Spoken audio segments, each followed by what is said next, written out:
सभी भैया बहनों को नमो नमः। देखिए, अपन ने पहले पुस्तक का पहला पाठ पूरा किया सेमुसी भाग 2 का, जिसमें पाठ का नाम था शुचि पर्यावरण, स्वच्छ पर्यावरण। एक पाठ पूरा होने के बाद में मैंने उसके लिए सबसे पहले उसकी सामान्य परिचय संस्कृत कथा पीडीएफ भेज दी, जो आपने हो सकता है कॉपी में कर ली होगी। उस पीडीएफ के बारे में ही मैं बता रहा हूँ। सामान्य संस्कृत का परिचय था, उसको देखिए।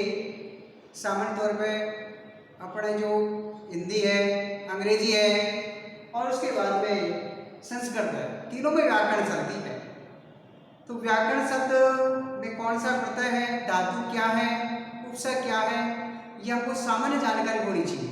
उस सामान्य जानकारी के बारे में मैंने बोर्ड पे लिखा है और मैं थोड़ा सा इसको विस्तार से बता रहा हूँ। देखिए, संस्कृत पढ़ रहे हैं तो सबसे पहले हमको ये आना चाहिए संस्कृत में प्रत्यय कौन सा होता है, धातु क्या है और उपसर्ग क्या है।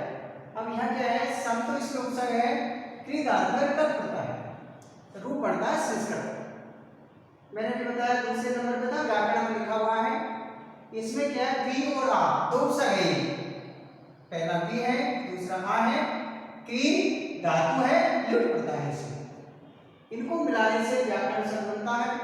क्यों आपसे सामान्य तौर पर पूछते हैं क्या पढ़ रहे हो, संस्कृत व्याकरण पढ़ रहे हैं।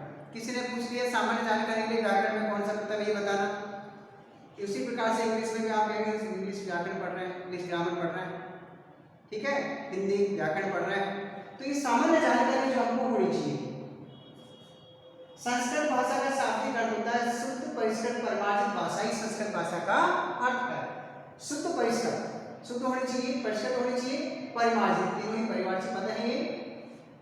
शुद्ध परिष्कृत परिमार्जित भाषा ही संस्कृत भाषा का अर्थ है। फिर संस्कृत शब्द की व्युत्पत्ति जो मैंने ऊपर लिखा है, कोई नीचे बात बता दी है।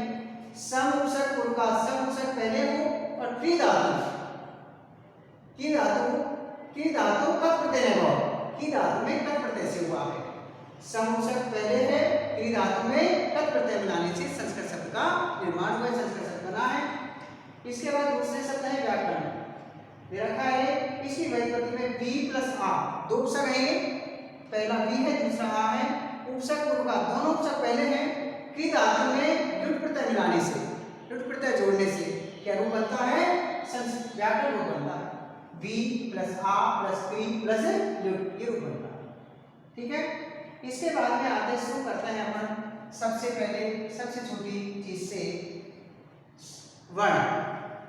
वर्ण की परिभाषा आपके वर्ण हिंदी में भी है और संस्कृत में भी है, ठीक है। वर्ण कितने होते हैं संस्कृत में, षट्चत्वारिंशत् यानी कि 46 वर्ण होते हैं। वर्ण की परिभाषा क्या होती है, वर्ण किसे कहते हैं, ऐसी छोटी से छोटी मूल ध्वनि या मूल इकाई जिसके टुकड़े नहीं किए जा सकते उन्हें हम क्या कहते हैं, वर्ण कहते हैं। जैसे क, जैसे मैं लिखा क, कोई टुकड़ा नहीं हुआ, क, ग इत्यादि, ये हमारे क्या है, वर्ण है, इनके टुकड़े नहीं किए जाते हैं। तो हलंत है, इसके टुकड़ा क्या होता है, पूरा होता है, टुकड़ा हो जाता है, कैरेक्टर्स है। ऐसी छोटी छोटी मूल ध्वनि या मूल इकाई जिसके टुकड़े नहीं किए जा सकते उन्हें हम क्या कहते हैं, वर्ण। संस्कृत में आगे है, संस्कृत में वर्ण कितने भेद होते हैं, वर्ण कितने होते हैं। संस्कृत में वर्ण के दो भेद होते हैं, पहला आता है स्वर, दूसरा आता है व्यंजन। स्वर किसे कहते हैं, स्वर कितने होते हैं संस्कृत में, आगे प्रश्न है। देखिए सामान्य बात है, संस्कृत में स्वर कितने होते हैं और किसे कहते हैं, ऐसे ऐसे वर्ण जिनका उच्चारण बिना किसी वर्ण की सहायता से किया जाता हो। वैसे पीडीएफ में मैंने पूरा लिखवाया, आपको पूरा भेज रखा है, लिखने की जरूरत भी नहीं है। स्वर किसे कहते हैं, जिन वर्णों का उच्चारण बिना किसी वर्ण की सहायता से किया जाता हो उन्हें हम स्वर कहते हैं। आगे प्रश्न चलता है, संस्कृत में स्वर कितने होते हैं भाई, संस्कृत में स्वर होते हैं 13, त्रयोदश। कौन कौन से होते हैं, ए, आ, छोटी, बड़ी, छोटा, बड़ा, री, ए, आई, ओ, औ और बड़ी री और ली। बड़ी का मतलब इसमें गांठ लग जाती है डबल, ठीक है। 1 2 3 4 5 6 7 8 9 10 11 12 13। हिंदी में आपके ये दो हट जाते हैं, एक तो बड़ी भी नहीं होता है, एक भी नहीं होते, संस्कृत में बढ़ जाते हैं। हिंदी में पूछा जाता है, हिंदी में तो 11 होते हैं और संस्कृत में 13 होते हैं। ऐसे करके ये हमारे स्वर हो गए। स्वर किसे कहते हैं? परिभाषा समझ में आ गई। जिन वर्णों का उच्चारण बिना किसी वर्ण की सहायता से किया जाता हो उन्हें हम स्वर कहते हैं। स्वर 13 होते हैं। फिर आगे इसी का प्रश्न चलता है, स्वर के कितने भेद होते हैं? स्वर के कितने भेद होते हैं? स्वर के 3 भेद होते हैं। स्वर के भेद कितने होते हैं? 3 भेद होते हैं।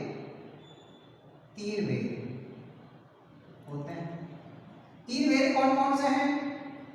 3 भेद हमारे सबसे पहले इसमें कौन कौन से होते हैं? पहला है हर्ष स्वर, जो मैंने भेज रखा है आपको, हर्ष स्वर। हर्ष स्वर का मतलब होता है लघु स्वर या स्वर छोटा।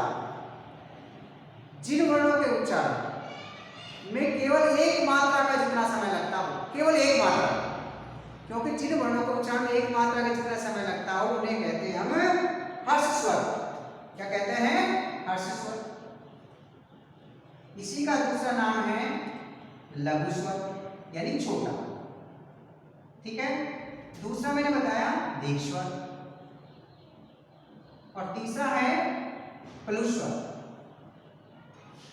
प्लुस्वर ये तीसरा है हमारा। ठीक है। स्वर के भेद 3 होते हैं, हर्ष स्वर, दीर्घ स्वर और प्लुस्वर। हर्ष स्वर किसे कहते हैं? जिन वर्णों के उच्चारण केवल एक मात्रा का जितना समय लगता है उन्हें कहते हैं हम हर्ष स्वर। ठीक है। ये संस्कृत में कितने होते हैं हर्ष स्वर?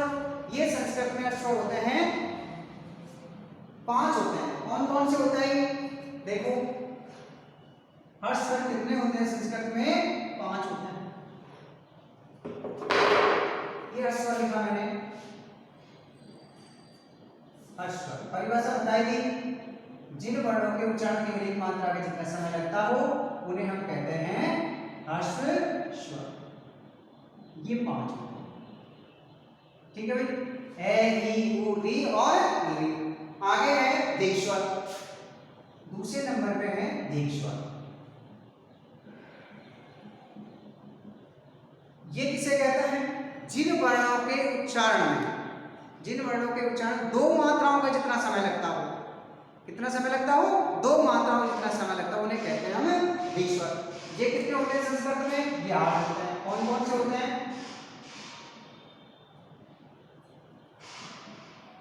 बड़ी री, ए आ, बड़ी, बड़ाऊ, री, ए, आई, ओ और औ। ये हो गए हमारे 8 और 8 5 कितने हो गए? 13 हो गए। स्वर के 2। तीसरा नंबर का आता है प्लुस्वर। प्लुस्वर देखिए, प्लुस्वर किसे कहते हैं? जिन वर्णों के उच्चारण 3 मात्राओं का जितना समय लगता हो उन्हें हम कहते हैं प्लुस्वर। ये प्लुस्वर का आपके वर्णन इसमें नहीं है, ये वैदिक संस्कृत में चलता है, जो मंत्र इत्यादि में काम में आता है। जिन वर्णों का उच्चारण में 3 मात्राओं का जितना समय लगता हो उन्हें हम कहते हैं प्लुस्वर। इनको आप क्या है, स्वर के आगे 3 से लिख करके, 3 लिख करके भी इसको प्रदर्शित किया जाता है।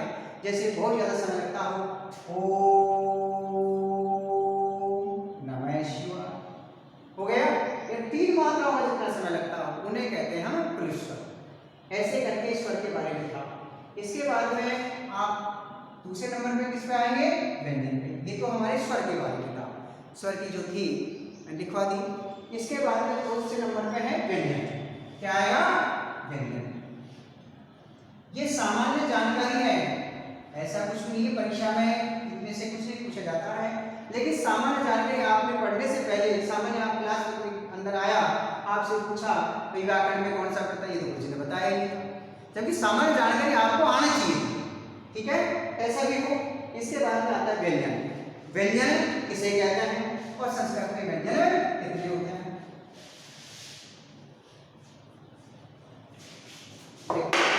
व्यंजन है जिन वर्णों का उच्चारण, लिखा हुआ है जिन वर्णों का उच्चारण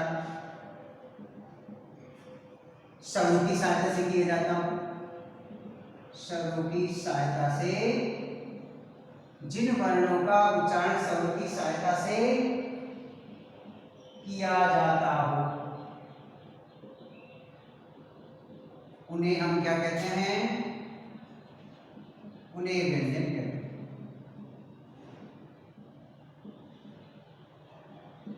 जिन वर्णों का उच्चारण स्वरों की सहायता से किया जाता हो उन्हें व्यंजन कहते हैं। स्वर किसे कहते हैं? जिन वर्णों का उच्चारण बिना किसी वर्ण की सहायता से किया जाता हो उन्हें क्या कहते हैं? हमें जिन वर्णों का उच्चारण स्वरों की सहायता से किया उन्हें व्यंजन कहते हैं। अब देखो व्यंजन कितने होते हैं संस्कृत में?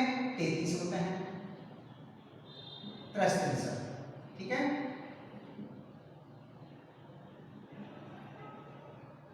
ये मैंने लिख दिया 33। कौन कौन से होते हैं 33 में? केवल, केवल में कितने वर्ण आते हैं? 5। 6 वर्ग, तेवर, तेवर, पेवर, देखो के, खे, गे, घे, अण, चे, छे, जे, झे, अण, ठीक है। टेवर, टे, ठे, डे, ढे, अण। इसके बाद में ते, थे, दे, धे और न। पे, फे, बे, भे और न। ये कितने हो गए? 25 हो गए। यदि एक में 5 है, ये 5 हो गए, तो इसको बोलते हैं स्पर्श व्यंजन। ये 25 क्या बोले जाते हैं? स्पर्श व्यंजनानी। स्पर्श व्यंजन पंचमी।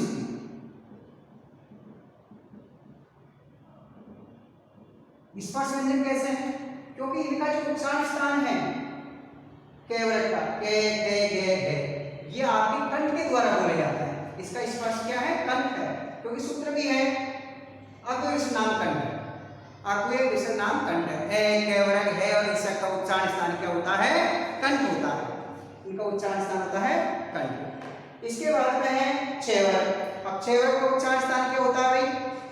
आपने 9th में पढ़ा है उच्चारण स्थान, सबको आना चाहिए। तो उच्चारण स्थान में क्या है?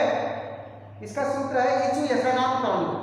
ई, चेवरक और ये और से का उच्चारण स्थान होता है तालु। तब इनका नाम है स्पर्श व्यंजन। इनका उच्चारण स्थान तालु के द्वारा होता है। टेवरक, त्रिपुषाणा मूर्धा, री, टेवरक का उच्चारण स्थान री, टेवरक और ऋतुषाणा रे और षट्कोण वाले से का उच्चारण स्थान क्या होता है? मूर्धा होता है। लिटुषाणाम दंता, लृ, तेवर का उच्चारण स्थान धातु के द्वारा किया जाता है। और उपदमाने नाम ओष्ठव। उपदमाने नाम मैंने इसलिए लिखा है सूत्र क्योंकि 9th में सारी चीजें थी, 10th में है नहीं। ये उपदमाने नाम ओष्ठव, याद ध्यान में रखना। यानी इनका उच्चारण स्थान क्या होता है? ओष्ठ होता है, ठीक है। कंठ के द्वारा, तालु के द्वारा, मूर्धा के द्वारा, दंता के द्वारा और ओष्ठ के द्वारा। तभी इनका नाम है स्पर्श व्यंजन। ये है 25। कितने होता है ये? 25। इसके बाद में 25 नहीं हो गए। इसके बाद में 4 है अंतस्थ व्यंजन। 4 कौन से हैं? अंतस्थ व्यंजन है। देखो अंतस्थ व्यंजनानी ये कितने होते हैं? 4। ये, वे, रे और ये हो गए 4। इसके बाद में है उष्ण व्यंजनानी। उष्ण व्यंजनानी ये भी 4 होते हैं। से और है। ये कितने हो गए? 4। 25 ये कितने हुए? 25 और 4 29 और 4 33। कितने हुए? 33 हो गए। 33 व्यंजन हो गए। इसके बाद में आते हैं संयुक्त वर्ण। इसके बाद में आते हैं लास्ट में संयुक्त वर्ण। संयुक्त वर्ण देखो, संयुक्त वर्ण 6, 3 और 2, ठीक है। के प्लस से मिलाएंगे तो क्या बन जाएगा? 6। ते प्लस रे मिलाएंगे क्या बनेगा? 3 और जे प्लस ने मिलाएंगे क्या बन जाएगा?